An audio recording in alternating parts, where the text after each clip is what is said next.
Manny Pacquiao tinulungan si Eman. Jillian Ward, kinilig nga ba nang mag-propose ng Christmas dinner si Eman? Isang nakaka-touch na balita na naman ang bumungad sa atin ngayong araw, patungkol na rin sa patuloy na pagpapakilala sa showbiz industry ni Eman Pacquiao.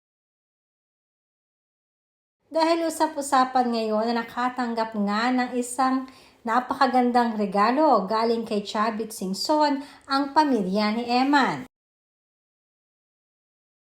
Inimbitahan kasi ni Chavit Singson si Eman at ang pamilya nito sa kanilang bahay upang mag-breakfast at upang makilala na din nila ang isa't isa. Pagkatapos nga ng breakfast, ay ibinida naman ni Manong Chavit ang mga alaga nito kung saan ay nagpa-picture pa nga sina Eman at pamilya nila isa-isa. Halata ang saya at giliw ni Eman kay Manong Chavit. Binigyan din ng payo ni Chavit Singson si Eman patungkol sa buhay pagboboxing.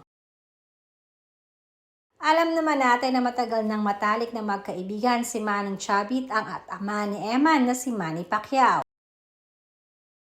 Payo pa ni Manong Chavit kay Eman na dapat di umano ay palaging humble lamang at dapat kahit saan siya makarating.